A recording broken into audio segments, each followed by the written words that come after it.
Okay, I've been thinking about Freud's concept of sexuality, and I don't know exactly how to talk about it. But I think that Freud's concept of sexuality is that sex is at the center of everything.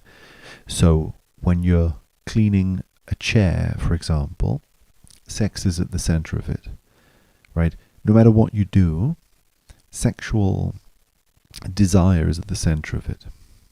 And I haven't read enough Freud to really know why he thinks that. So I'm just going to speculate about it because I'm interested right now in speculating about this.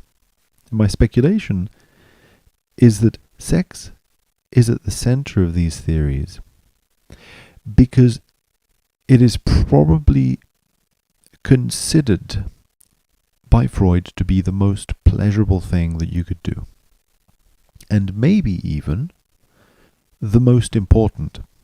Because I wonder if maybe at the center of Freud's theory there is the concept of evolution, which I assume might have been important to him, right? And the idea that you are doing things ultimately for survival, and that these drives for survival are deep inside the person, and that therefore the desire for sex is primordial inside a body, a human body. Excuse me. And then any other sub-desire flows downwards from that tree node, so to speak. So that the tree goes down from a central node towards other sub-desires, which I suppose is what Freud would have called sublimation, perhaps. That you're performing the sexual act in different ways. Maybe you build a building, maybe you go skydiving, whatever it is. But that any action that you take is always symbolically upwards from this stream that ends at the central node of sex. I wonder if that's what's at the heart of Freud.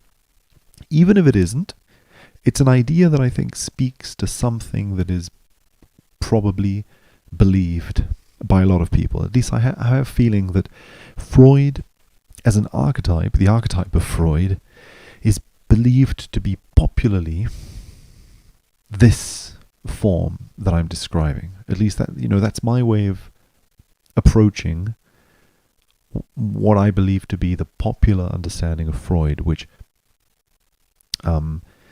is this way, I would claim. I'll find out later, whenever I read more Freud, whether I'm correct or not, but that's my current sort of understanding of this archetype, the archetype of Freud, and the archetype maybe even of evolutionary concepts regarding survival, because I have a feeling that maybe is important at the center of Freud and a certain Freudian worldview, may I say, that I think is sort of still popular in a way. And I don't think it's a bad worldview, but I do think that it exists in dialogue with a different worldview. And I guess my task as an analyst, I'm not a paid analyst, I'm not a trained analyst. My job as an analyst on YouTube is to try and find the way in which this theory of the unconscious fits into its alternate version, which is probably more accurately represented by,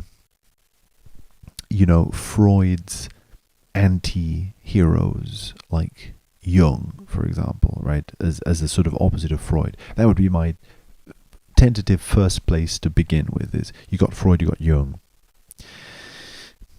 The idea of sex being at the center of survival is kind of interesting because it places, in an interesting way, it places sex and the importance of sex as a very individual thing, that you find sex important in an inevitable way because sex has been important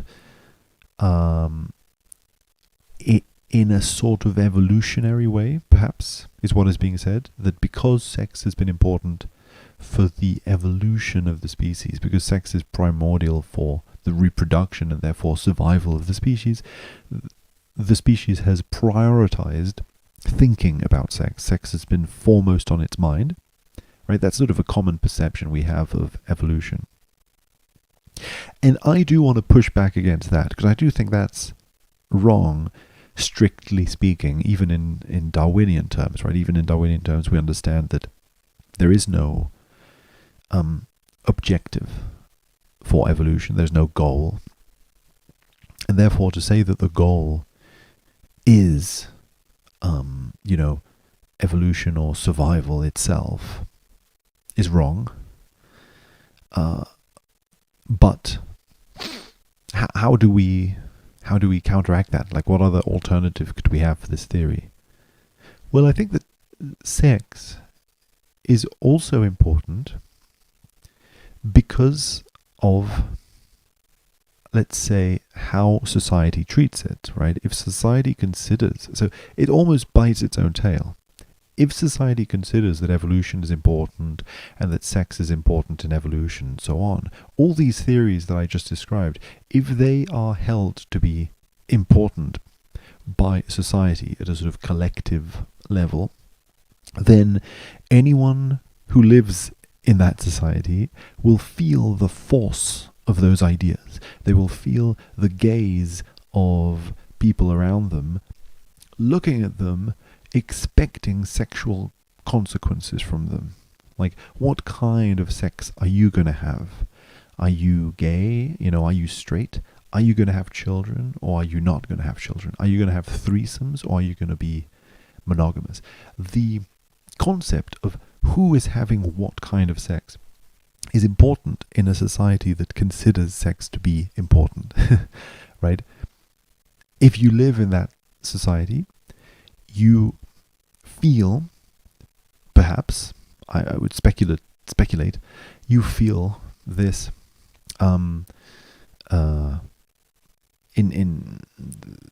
this force that's kind of forcing you to be a certain way because of how sex is considered to be primary in the formation of the structure of society. I think here I'm getting to the point I wanted to talk about, in a sense.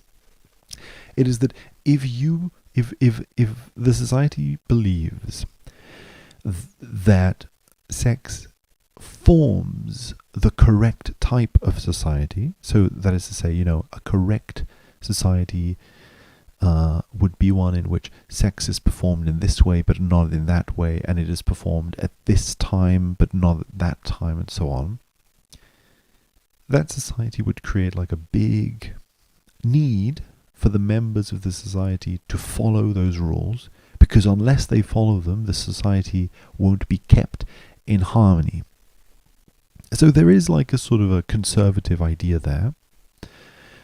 And I don't think that conservative equals bad, but I don't agree with this conservative idea particularly, right? This one. This means that you should have a certain type of sex, or you should be a certain type of person in relationship to sex. I think this is a problem. This is a problematic sort of way of doing things, because I feel it very easily becomes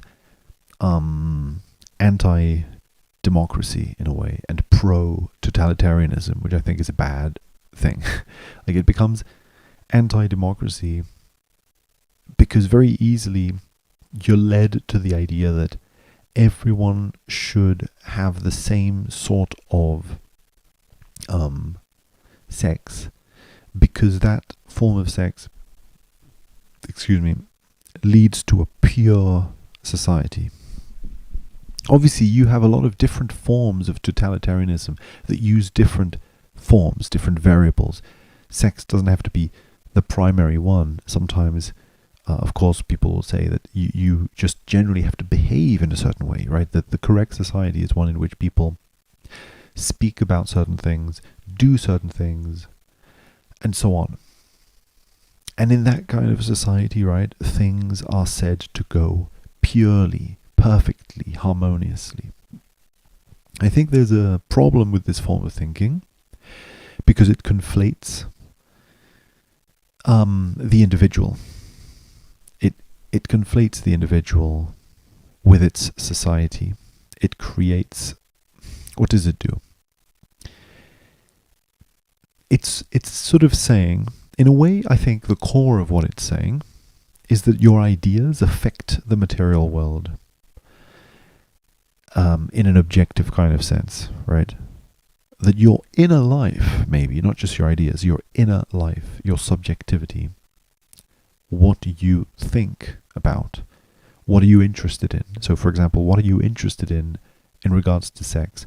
What are you interested in regards to topics of conversation or topics of activities? What are you interested in from this subjective perspective is already a danger to society.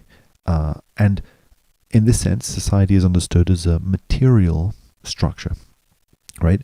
So that this material society, where there are literal behaviors between beings, bodies interacting with other bodies, that in that kind of society, your subjective perspective on the society is already the source of that material structure, and therefore, if you don't react subjectively in the correct way towards the world, you will poison the world